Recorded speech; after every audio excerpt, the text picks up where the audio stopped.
Good morning. Welcome to worship with the community of First Unitarian Church of Omaha. I'm Reverend Shari Woodbury, the congregation's minister. A special welcome to visitors. This congregation is a community of all ages and abilities. It's a community with a rainbow of gender and sexual identities. It's a community of diverse cultural and class backgrounds. We draw from many sources of inspiration and share common liberal religious values. Whoever you may be, we welcome you to bring your whole self into this space. Visitors are invited to fill out a visitor form. If you're here in the pews, it's a yellow form in the hymnal racks. If you're online, you'll find a link to an online form below the service description on YouTube. This will give you a chance to get on the once-a-week email list if you're interested, learn more about the congregation, and other things you might want to participate in. I have a few announcements. You may know this is Black History Month, and one of our members, Linda Parker, has been hosting a table at coffee hour to share information and resources on Black history, so you can check that out if you haven't already. A little birdie told me that there also are some folks planning a group trip to the Durham Museum to see the Green Book history display, which is kind of part of Black history. So if you're interested, maybe being part of that group, you can go to that table at coffee hour, and there will be a sign-up sheet to express your interest. Let's see. And from our social justice team, I want to share that the balloted initiative petition that has been shared for a week or two now will be available to sign again in the common room. Our constitutional amendment will change the number of state lawmakers required to undo or change laws that voters passed from 2/3 of the state legislature to a 4/5 supermajority. So protecting the will of the people in our initiatives at the state level. You can sign that petition if you're interested and have not already. And now I'd like to invite up Diana Bird for a couple of other announcements.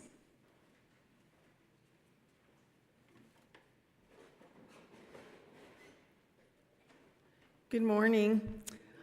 I'm here to invite you to the chili cook-off. It's been long awaited, 3 years overdue, 2 years overdue, but we are back. And we will have awards for the best meat chili, the best veggie chili, and the best Old West costume.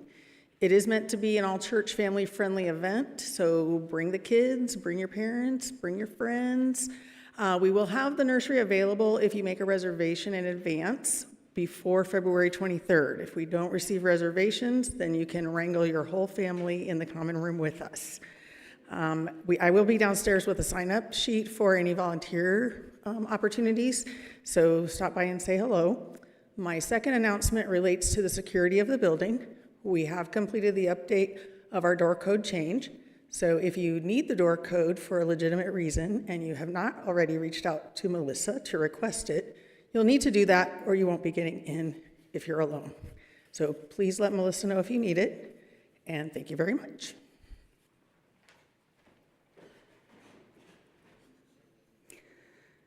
We affirm that our church occupies the traditional treaty lands of the Omaha and Otoe, Missouri tribal nations, and express our respect as well to the Northern Ponca, Winnebago, and Santee Sioux tribes.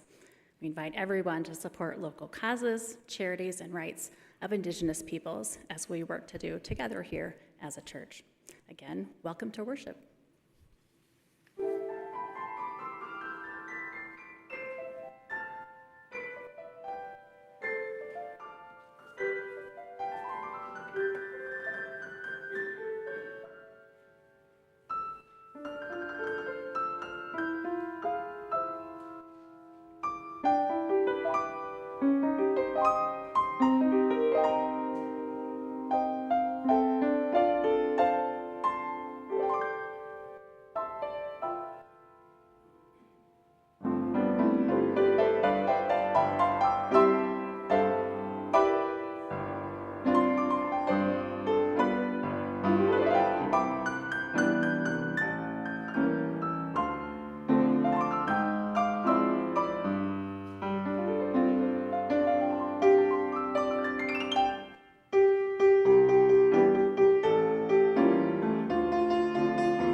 We love our pianist. He finds out Mr. Rogers is part of the service, and this is what we get for the prelude. Yay. I invite forward Grant Langdon to light the flaming chalice.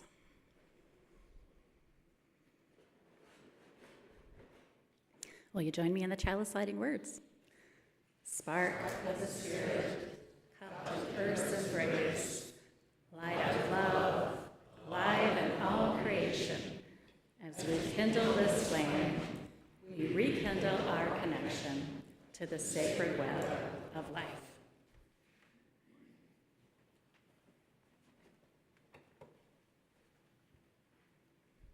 Good morning.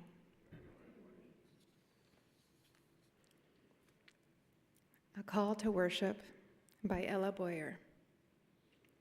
As we create and share sacred space together, let us reflect upon what brings us here. We have all come here for different reasons, from different decisions, faced different challenges, and shared different love. And yet all of our differences have led us to this space right here, right now. Some believe we are here for a greater purpose. Others hold fast to a claim of complete coincidence. Others still lie somewhere in between. There are so many differences and barriers between each individual. It would seem at times as though the odds were stacked against us becoming one whole. As we believe different things, we live and experience different things, we like and dislike different things. We are the children of God, the children of the earth, or fully grown adults here as a piece of an ongoing cycle of the universe, the children of the stars. We all have different definitions and explanations to who or what and why we are. Perhaps all are right. Our revelations are not sealed. Despite all that is different, there is one thing that is certainly the same. Somehow we are all right here, right now. We are growing and changing and discovering all here, all together, sharing the same sacred space we have shared for years, throughout generations, constantly evolving, constantly changing. Let us continue. Let us change and fight together. Let us adapt together. Let us grow together. Let us worship together.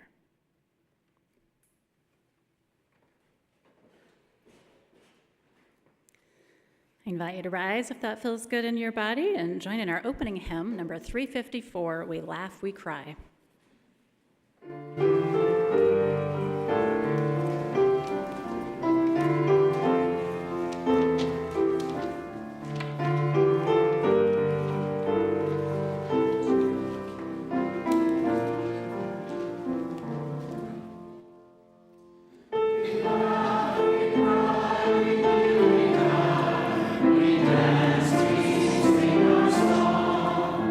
We need to feel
Each week, we put into practice our spiritual value of generosity as we take up a community offering.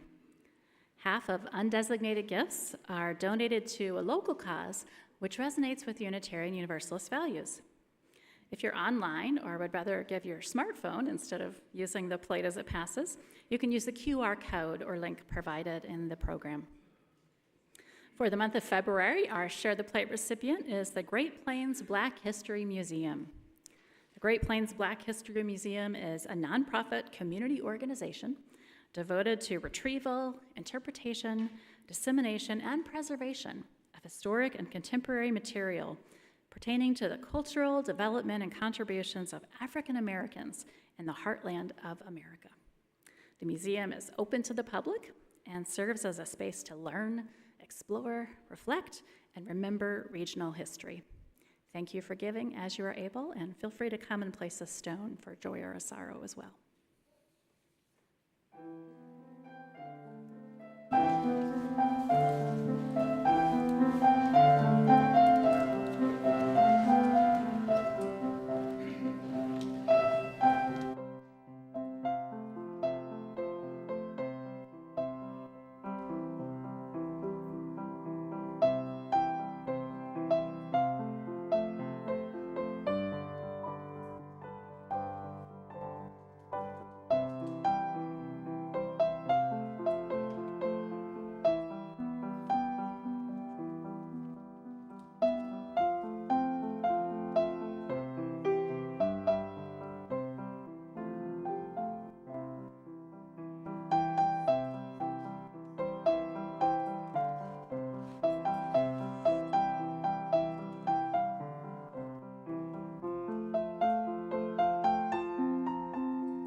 All right, I invite Colin forward to share joys and concerns that members of our community have submitted either from the binder at the back or from the chat. There's not one here, so, okay. No. I can share one while he's grabbing that, a couple actually. Our healing wishes to Christina Strong's father, who had several surgeries this past week and had not yet returned to consciousness when she touched base with me yesterday, so keep him in our thoughts.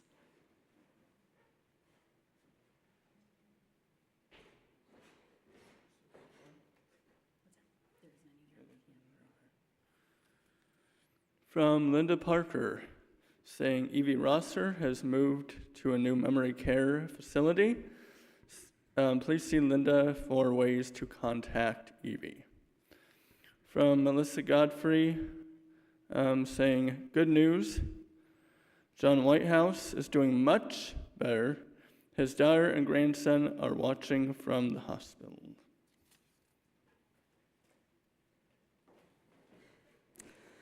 We'll keep John in our thoughts and prayers as well for continued of that good healing.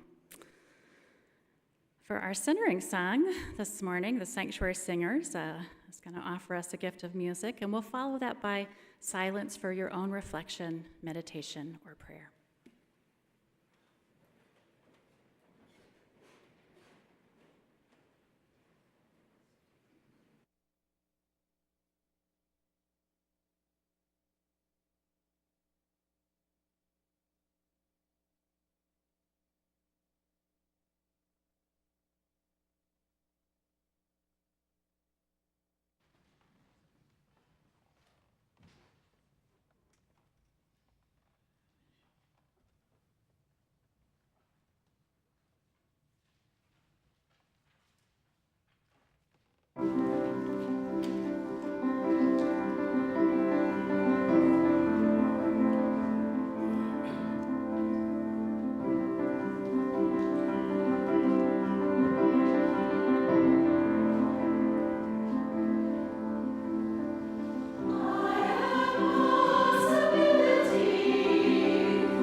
On the wings of this music, I invite you into a time of silent contemplation, which I will end with the sound of the bell.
This morning's reading is a poem called The Elephant in the Dark. It is a translation, interpretation by Coleman Barks of a poem by Jalaluddin Rumi, the Persian poet and mystic. Rumi is in turn retelling an old Indian fable.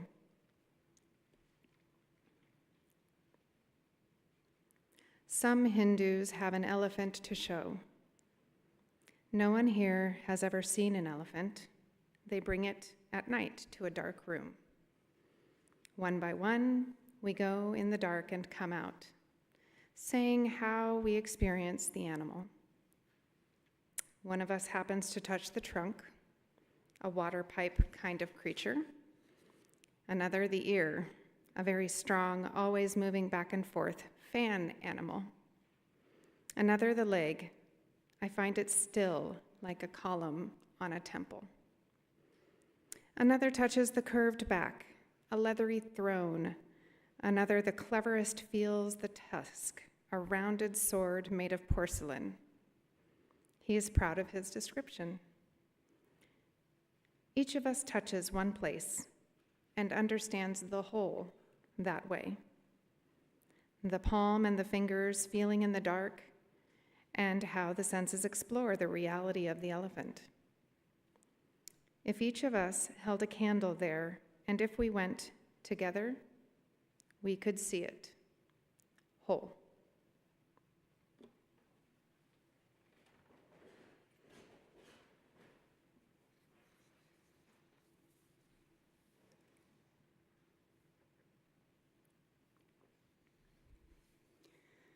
We are all sacred beings, diverse in culture, experience, and theology. That's one way of defining our Unitarian Universalist value of pluralism.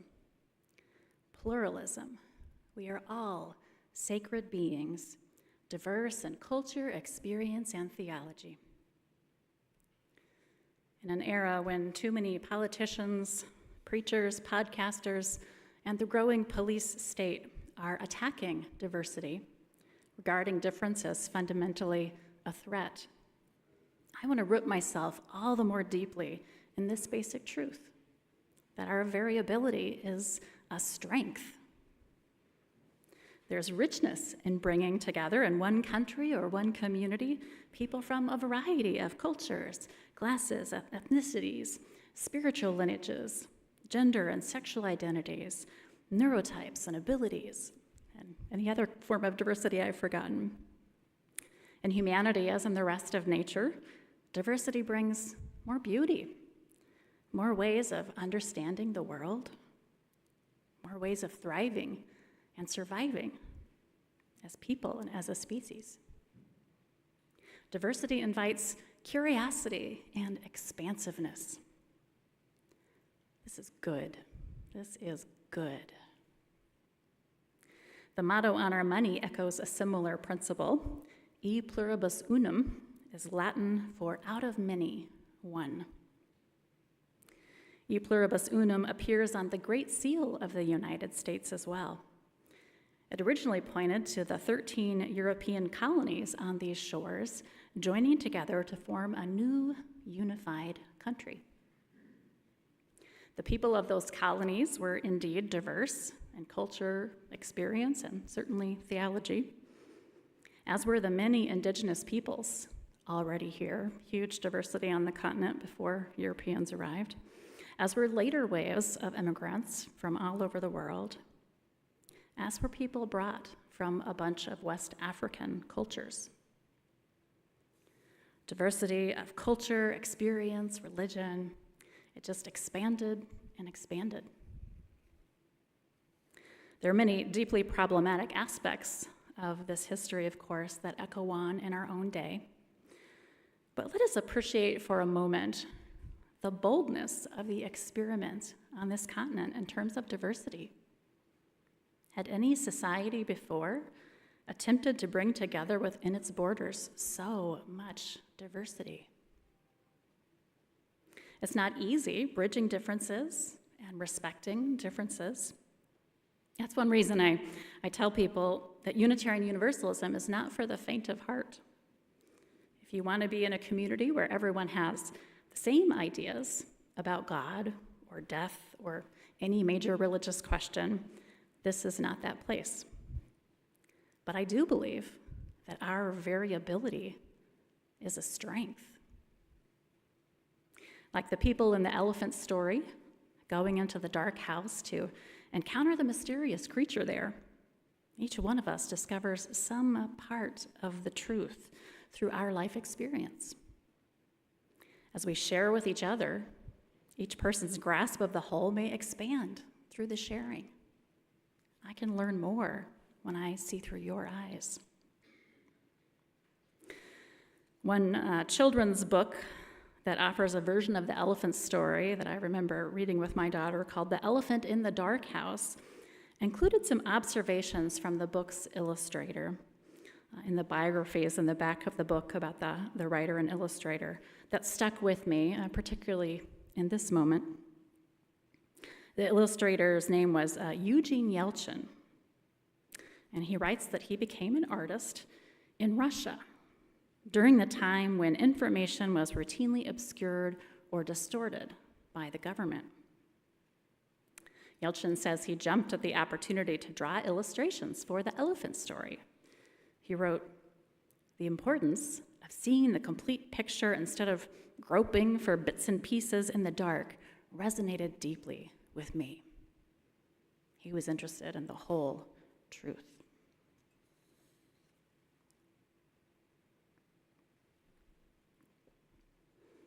All right, well, Jay gave us a teaser before, and if you read the promo for the service, you may be wondering when Mr. Rogers is going to come into things. Mr. Rogers was, if you didn't know, the producer and star of a long-running PBS show for children, Mr. Rogers' Neighborhood. How many people here have seen Mr. Rogers' Neighborhood? Okay, so a lot, but not everybody. I mean, he hasn't been on for a while. Some of the parents and kids here might be more familiar with the sequel, the animated show Daniel Tiger's Neighborhood. Got any Daniel Tiger fans here? Yeah. Learning more about Fred Rogers, a few years ago, I watched a documentary about him. I was struck by the ways that a UU church, at its best, is a bit like Mr. Rogers' Neighborhood. Mr. Rogers wanted to help children living in America, struggling with its diversity and with a conflict of worldviews playing out in the events of the day. When the show started in 1968, the Vietnam War was going on. Very soon, Robert Kennedy and Martin Luther King were killed. And there was just a lot of division and fear in society, which seeped into the lives of his young viewers. Against this backdrop, Mr. Rogers set his children's program in a neighborhood as a place that could offer safety and stability to children as they visited every week. He understood this neighborhood as a kind of sanctuary that children could visit regularly, much as people come here to this church regularly, sometimes as a touch point of stability. Now, Mr. Rogers was not just a television personality. He also had a background in child development. He knew that one of the first things a child learns, at least in a healthy family, if they're lucky, is trust, which is basic to their development. And so he gave an expression of care to his viewers in every episode. He showed them through story, song, and just his gentle presence that he accepted them just as they were. He knew that would help them to grow. Perhaps some people here remember his song, "It's You I Like." In his gentle manner, I won't try to sing it, but I'll share the lyrics with you. He sings, "It's you I like. It's not the things you wear. It's not the way you do your hair, but it's you I like. The way you are right now, the way down deep inside you. Not the things that hide you, not your toys, they're just beside you. But it's you I like. Every part of you, your skin, your eyes, your feelings, whether old or new. I hope that you'll remember, even when you're feeling blue, that it's you I like. It's you yourself. It's you. It's you I like." In this parallel I'm drawing between Mr. Rogers' neighborhood and First Unitarian, this gift of acceptance is something everyone here can give each other. We can all do that for each other.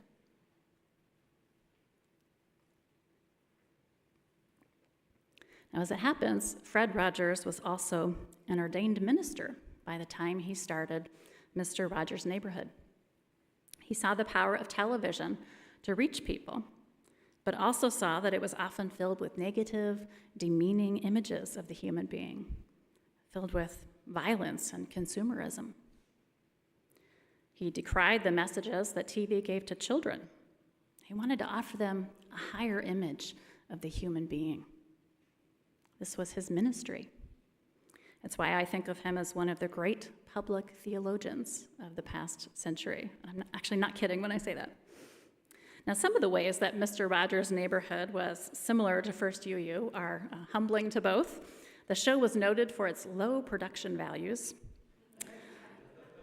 a plain set, minimal special effects, and the acting was nothing fancy. Mr. Rogers was an unlikely star himself, soft-spoken, in his comfy cardigan sweaters that he always wore, and the pace of the show was rather slow, especially compared to other entertainment options. There was lots of silence in the show, too, and a simple directness to it. Some suggest this is exactly why it worked. Mr. Rogers was so genuine with a message that didn't need a lot of trappings. His non-anxious presence was reassuring to children.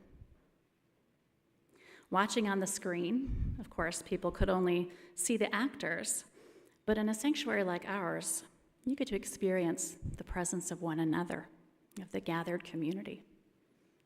It can become calming in its familiarity over time. Many children's shows, and probably a lot of adults in his young viewers' lives, did not address the difficult issues of the day or the scary things that affect every life. But Mr. Rogers was not afraid to talk about death, divorce, or war. He led by his own example of interracial friendship on the show. And he believed that it was important to talk about feelings. I love how he put this philosophy: if it's mentionable, it's manageable. If it's mentionable, it's manageable, so we can talk about anything. I've seen an old video clip that shows him testifying before Congress. This was not long after he started his show in 1968. One senator was particularly bent on cutting funding to public television. The more things change, the more they stay the same, right? Mr. Rogers put down his written speech on the subject and spoke from his heart to this senator about why he felt it was so important to use the medium of television in a way that served children's development and needs. What do you do with the mad you feel? He gave that as an example of how he helped children learn to cope with feelings, gaining the skill of how to respond when angry about something. On the spot, the senator was converted to the cause of Mr. Rogers' neighborhood, and funding for public television was saved. Wish we could repeat that feat now. Even the hardest-hearted among us can recognize the importance of helping kids learn to express feelings in healthy ways. Sometimes we grown-ups need support for that too, which is why we have songs and rituals, small groups, and shared worship, and so on, in a community like this church.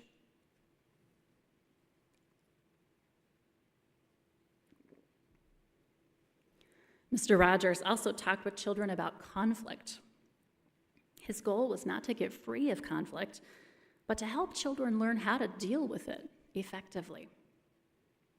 Kids encounter all kinds of social challenges. I don't think they've changed that much since 1968.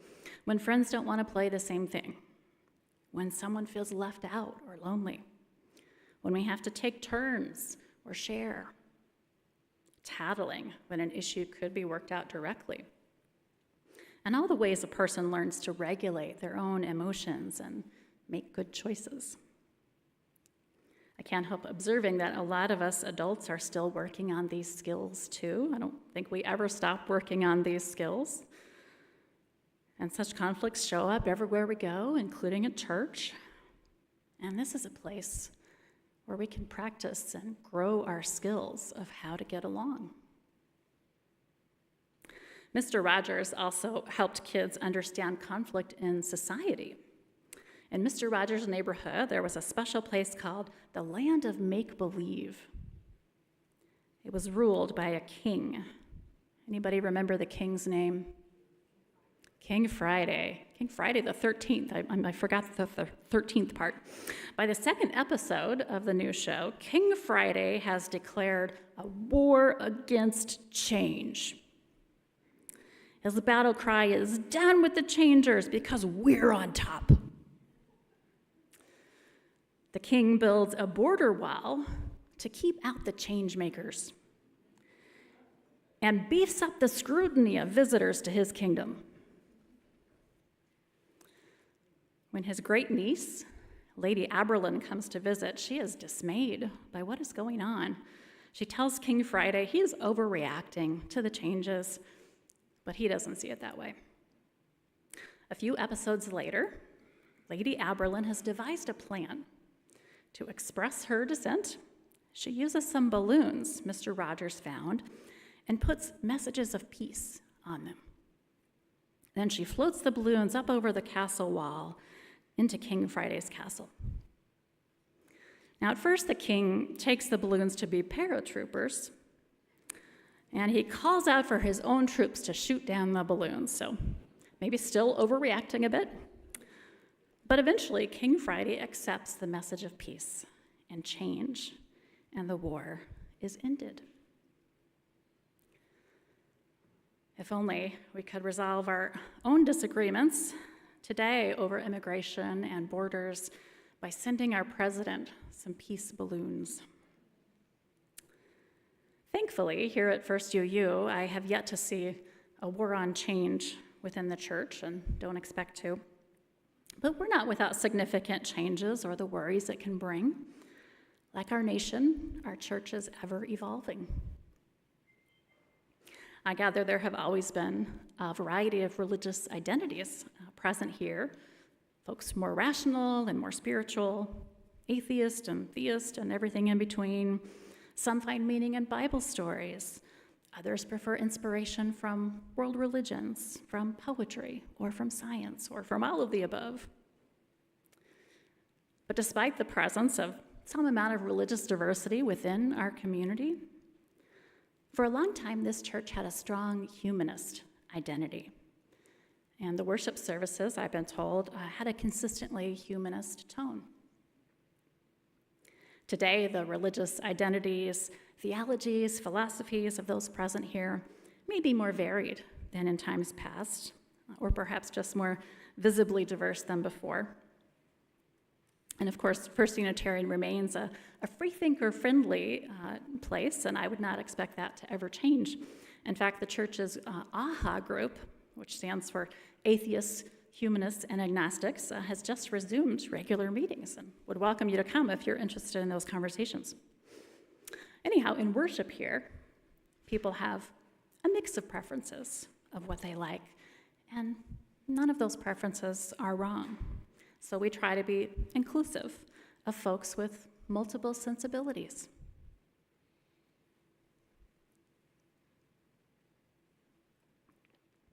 It's easy enough to talk about the elephant story and acknowledge that we might all have just a partial grasp of reality. Maybe the round column I feel and the trumpet you hear are both legitimate ways of understanding the reality of an elephant. My daughter and I like to listen to a musical version of the elephant story that I have on one CD, if I can date myself by referring to a CD. It adds another line, the song does, that wasn't in the reading today. At the very end of the song, the singer says, "It is limited in its perception." We are all limited in our perception, like a person in a dark room, feeling one part of the elephant and trying to come to some conclusions about what this creature is. Still, like Mr. Rogers' neighborhood, the haven of a religious community is a place of stability to many who come here. So when it changes, even in subtle ways, that may be uncomfortable or just less appealing for people who liked it the way it was. For those who appreciate how First Unitarian continues to grow and develop and evolve, more ritual and free-spiritedness and worship, more social justice work, for example, this is cause for compassion toward anyone who might be feeling any loss of what was familiar. And we should all support the subgroups within the church that help people connect with others and explore topics or practices of common interest, be they humanist or pagan or biblical or anything. But back to change. Whether we are dealing with changes in our worship culture or our religious education program, in the building or in our governance model, in our music program or whatever else may arise in the future, it's inevitable. The differences of opinion and preference will arise sometimes. My invitation is for us all to take a cue from Mr. Rogers and not to try to avoid the tensions, but instead learn how to deal with them effectively. We can keep our mission and our values always in the foreground as we make decisions so that we're focused on the good of the whole. Wouldn't you love to have some peace balloons like Mr. Rogers and Lady Aberlin? I'm not going to speak to what do we do with that about our country today, but in terms of the church, we do have some practical tools for dealing with concerns or differences as they arise. One of our resources is the Covenant of Right Relations that was adopted by the congregation in 2019 and reaffirmed every time we welcome new members into the church. And our Right Relations Committee offers support to those working through interpersonal challenges. I want to lift up one other thing that First Unitarian shares with Mr. Rogers' neighborhood. The gentle guy with the cardigan believed that, and I'm quoting him, love is the root of all things, love or the lack of it.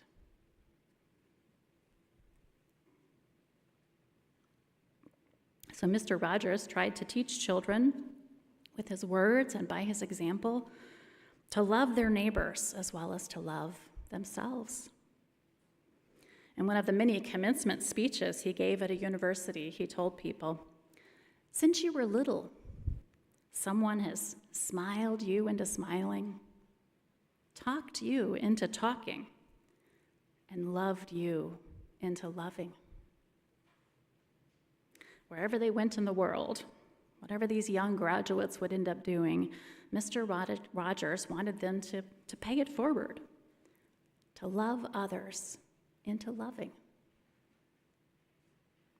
Unless you think he was referring to conversation hearts or a sappy movie kind of love, I want to remind us that love is not anemic. At least the kind of love I'm talking about and that I believe Mr. Rogers was talking about, that love is the strongest force there is. In the most recent expression of Unitarian Universalist values, love is at the center of all of them, pluralism included. Here's one way UUs have recently defined love. Love transforms us, motivates us to seek equity, celebrates differences, honors our interdependence, fights for justice, and gives generously.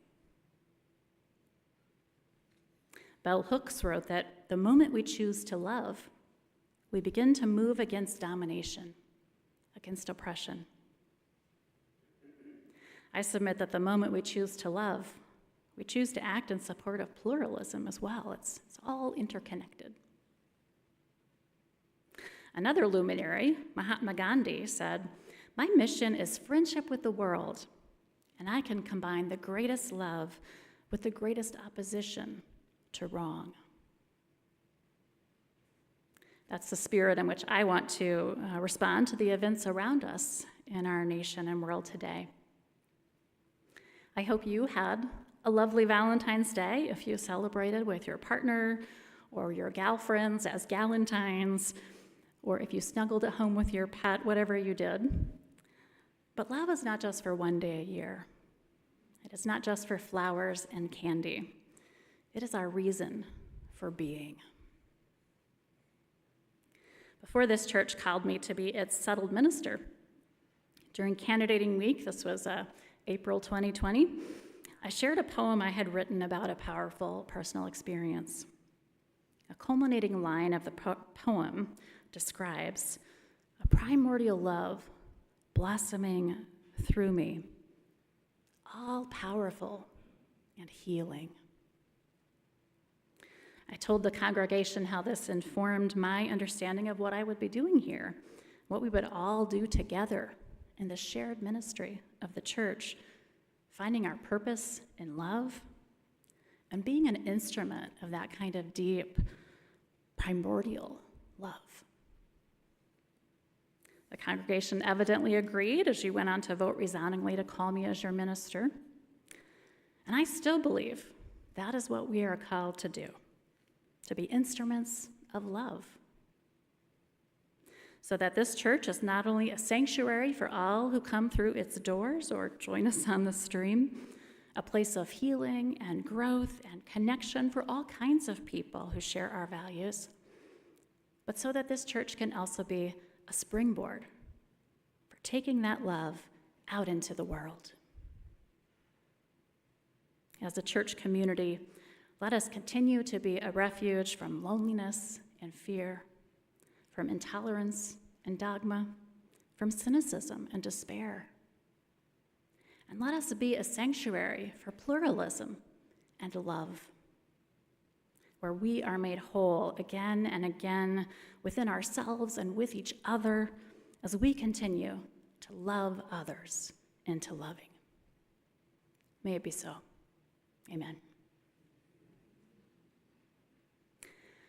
I invite you to rise for our closing hymn. If that feels good in your body, it's number 318, "We Would Be One."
Out of the many experiences, needs, gifts, and hopes that bring us together in this community, let us be one. And the love that we share with one another, and the love that we grow in the world, let us be one. So may it be. Amen.